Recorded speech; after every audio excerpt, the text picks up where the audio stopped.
नमस्कार, मैं हूं ब्रह्मदत्त दुबे। आप सागर एक्सप्रेस न्यूज का लाइव देख रहे हैं।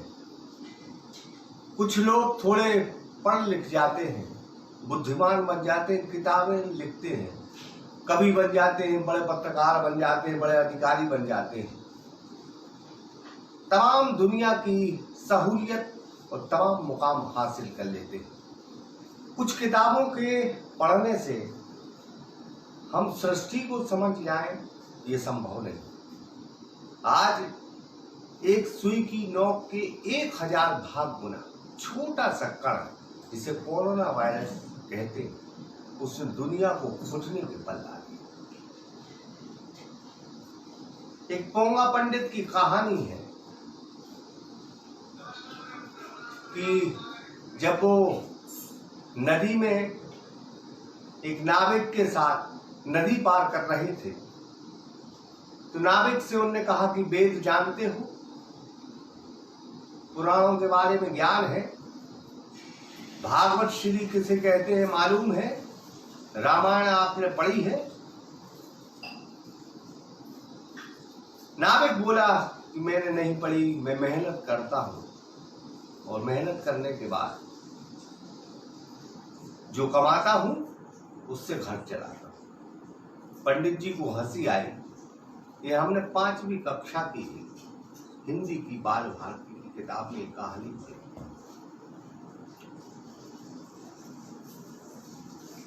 बड़े अजीब तरीके से पंडित जी मुस्कुराए, कहा कि वेदों और पुराणों और धर्मशास्त्र के बारे में अगर आपको जानकारी नहीं तो आपने कुछ नहीं कहा, कुछ नहीं जाना। अचानक तूफान आया, आंधी आई और नाव डगमगाई। नाव जब अनियंत्रित हो रही थी, तब नाविक ने सिर्फ पंडित जी से एक सवाल किया कि तैरना आता है?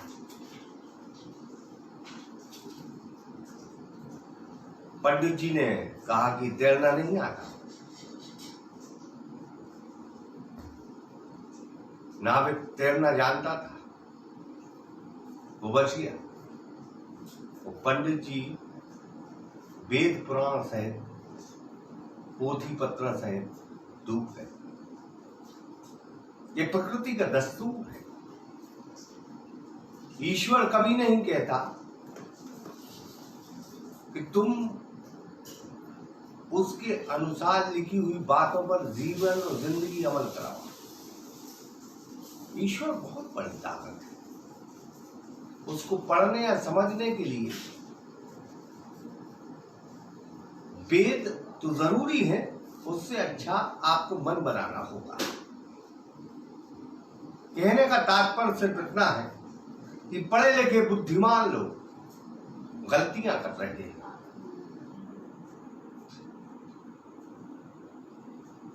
क्यों गलतियां कर रहे हैं? या आप पोंगा पंडित साबित हुए।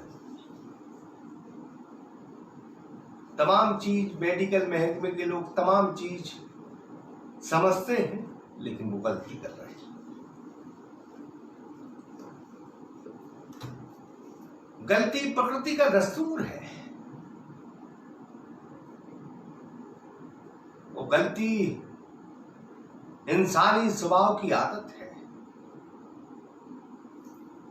मैं ईश्वर को चैलेंज नहीं करता, लेकिन जो ईश्वर को चैलेंज करते हैं वो भी इतने ताकतवर नहीं है कि उनके कहने पे चंद्रमा और सूर्य अपनी गति बदलते हैं। कुछ निठल्ले जातिवाद के लोग इस तरह की भ्रांति फैलाते हैं, ईश्वर नाम की कोई चीज है। ईश्वर है ही।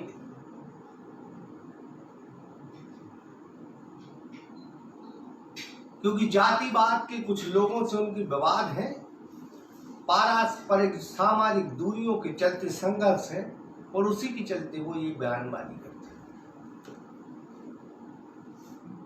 बड़े बड़े विद्वान भी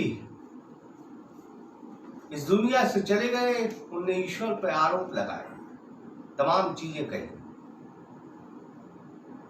लेकिन ईश्वर है। ईश्वर ताकत है, ईश्वर अंदर छुपा मनोबल है, ईश्वर हौसला है। और जब मैंने एक बच्ची को मध्य प्रदेश के सागर के बुंदेलखंड मेडिकल कॉलेज से बाहर आते देखा, जो कोविड-19 वार्ड में भर्ती थी, जहां मौत पसरी थी, जहां कोरोना वायरस था, वहां मासूम बच्ची को, जो अपनी मां के साथ गई थी अंदर, मां को कोरोना वायरस था, बेटी महफूज बनी रही, आंचल का दूध पिलाती रही मां, वो बाहर निकली, तालियां बजा के इस्तकबाल किया बुंदेलखंड मेडिकल कॉलेज के लोग। आज एक और कहानी सामने आई, जब एक मां जिसका आज प्रसव हुआ, उसने एक स्वस्थ बच्ची को जन्म दिया, वो निरोगी काया, कोविड-19 कोरोना वायरस तमाम चीजों से दूर थी। जब शरीर में रक्त दौड़ता है, जब बुद्धि चलती है, तो तमाम चीजें युवा वर्ग को याद आती, लेकिन जब बीमार शरीर किसी खटिया पर डला रहता है, पलंग पर, और जिससे आप आस करते हो, वो आपके आजू बाजू भी नहीं भटकता, क्योंकि आप अब काम के नहीं रहे, तब ईश्वर जागृत होता है। डॉक्टर RX लिखते हैं पर्ची की, ईश्वर को प्रदान किया, ईश्वर को समर्पित शब्द है। डॉक्टर शायद मेरी आवाज सुन रहे हो।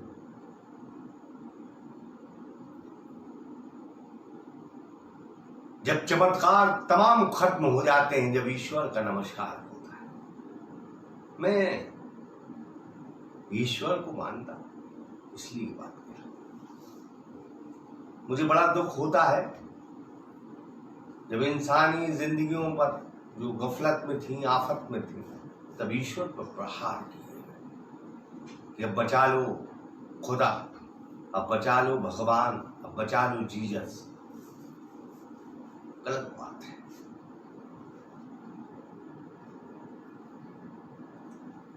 श्री कृष्ण भगवान एक वक्त कमजोर पड़ गए थे।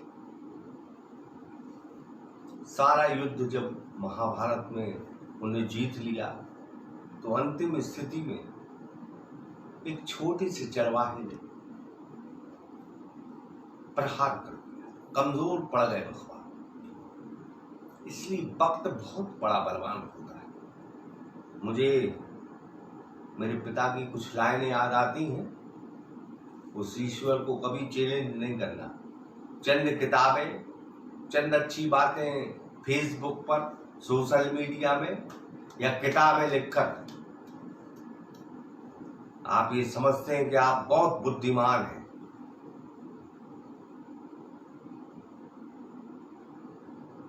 तो मैं नहीं समझता कितने बड़े बुद्धिमान हैं, इतने बड़े पत्रकार हैं, इतने बड़े चित्रकार, इतने बड़े अधिकारी, इतने बड़े IPS, इतने बड़े IAS हैं।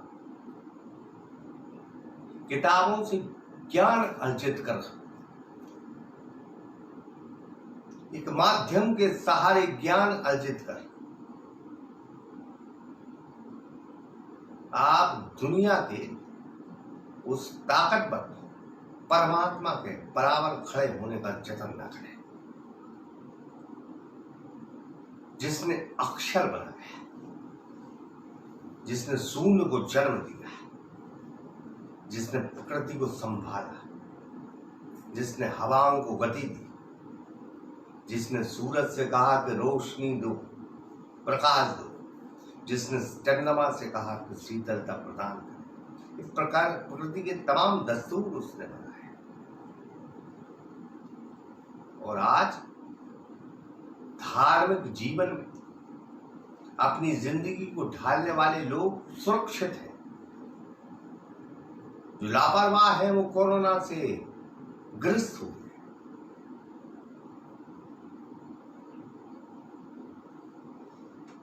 मैं यह बात इसलिए कह रहा हूं कि आप 10 बार पूजा करें, 5 बार नमाज अदा करें।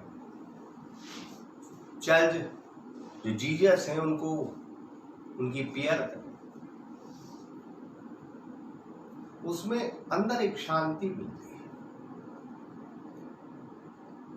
मैं इस टॉपिक को इसलिए आज चर्चा कर रहा हूं कि आज का युवा वर्ग कुछ फेसबुक पर हम पोस्ट देखते हैं जो जातिवाद का प्रदूषण इस देश में फैला है।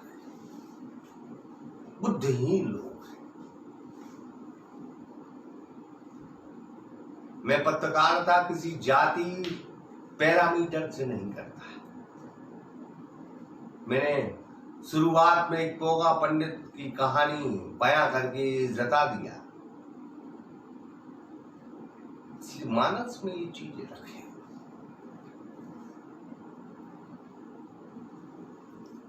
ईश्वर को चैलेंज मत दो, इतने भी अच्छे नहीं हो आप कि हम तुम्हारी पूजा करें।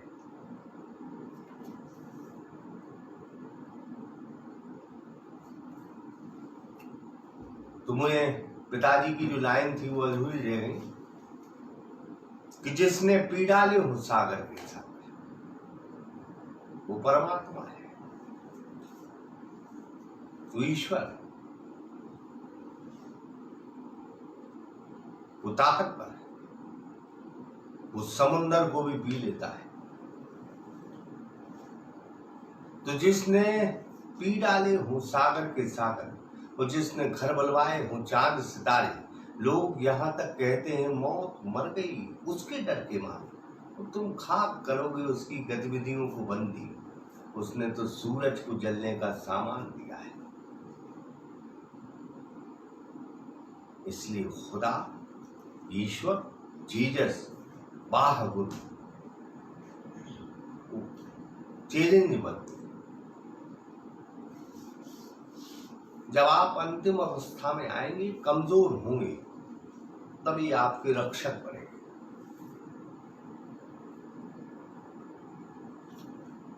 तो कोरोना वायरस भारत की संस्कृति और सभ्यता जो अक्षुण्ण बनी है, उसको देखकर इतना तेज हमला नहीं कर पाया। अमेरिका का एक वीडियो वायरल हुआ, बड़ा दुख हुआ। नस्ल भेदी ये वीडियो था, दिल को दुखी कर दिया। दुनिया के तमाम विद्वान देशों में एक देश अमेरिका अगर इस तरह की गलती करता है तो उसकी मरम्मत होनी चाहिए।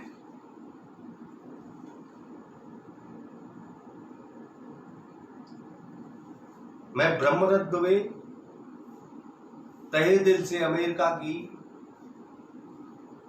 और ताकतवर लोगों की निंदा करता हूं। कोरोना वायरस के कहर में जिंदगियों पर क्या आफत टूटी है। जो भावनाओं में जिंदगी जीते उनकी आंखों में आंसू हैं। मध्य प्रदेश के सागर की अगर हम बात करें तो हमारे पास सैकड़ों टेलीफोन आते हैं जिसमें गरीब महिलाएं चिल्ला चिल्ला कर कहती हैं कि बेबुनियाद तरीके से बेहिचक लोगों को भर्ती किया गया, उनके साथ जानवरों जैसी हरकत की गई। एक बच्चे को पिता के दर्शन नहीं करने दिए गए। कोई व्यक्ति मर जाता है तो जब आप शमशान घाट या कब्रिस्तान पहुंचते हो, जब ये बताते हो कि आपका फला फला आदमी मर गया, ये गलत बात है। कोरोना जो पॉजिटिव लोग हैं वो आतंकवादी नहीं, न उनके घर के लोग आतंकवादी। उन्होंने कोई गुनाह नहीं किया। मैं इसलिए ईश्वर को पहले नमन कर चुका हूं। मैं आज के युग में अगर पृथ्वी का किसी को भगवान मानता हूं तो डॉक्टर। बड़ी गुजारिश है, बहुत उम्मीद से लोग आपके पास आते हैं। आप भले दिमागी टेंशन में हो या काम का बोझ हो, लेकिन अगर आप एक बार प्रेम से जनता से बोलेंगे, बीमार आदमी के शरीर पर हाथ फेरेंगे तो वो ठीक हो जाएगा, क्योंकि आप में वो भगवान तलाश कर रहा है। जितने डॉक्टर्स हैं, मैं सबसे निवेदन करता हूं कि मरीजों से वो बेइंतहा प्यार करें और उनसे बहुत आराम से हो। बस यही इल्तिजा है आपसे।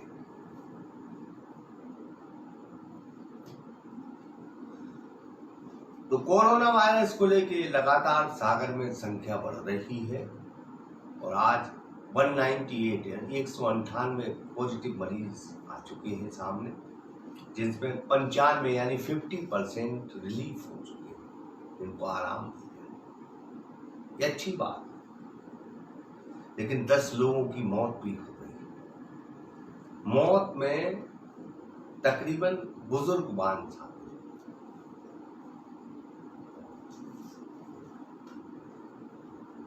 दुनिया का दस्तूर है कि जैसे जन्म दर बढ़ेगी वैसे मृत्यु दर भी बढ़ेगी, और ये लगातार मौतों का आंकड़ा न बढ़े, लोग सुरक्षित रहें, यही दुआ है। तमाम लोग, मैं बार बार कहता हूं कि अपनी जिम्मेदारी को समझें और जिम्मेदारी ये कहती है कि सदैव अपने बड़ों का आदर करें, उनकी बात मानें। आज ये वक्त है, कोरोना वायरस से सभी पॉजिटिव होंगे। एक वक्त आएगा जब सभी पॉजिटिव होंगे, ये मेडिकल महकमे का कहना है, WHO भी ये कहता है, लेकिन अभी नहीं होंगे। डेंगू एक बीमारी थी जो जानलेवा थी, लेकिन धीरे धीरे उसका इलाज शुरू हो गया। कोरोना का भी इलाज होगा, इसलिए डरे नहीं, बहादुरी से, बड़ी ईमानदारी से अपने अंदर झांक कर, अपने पूरे परिवार को अपने दिल में लेकर रास्ते से गुजरे।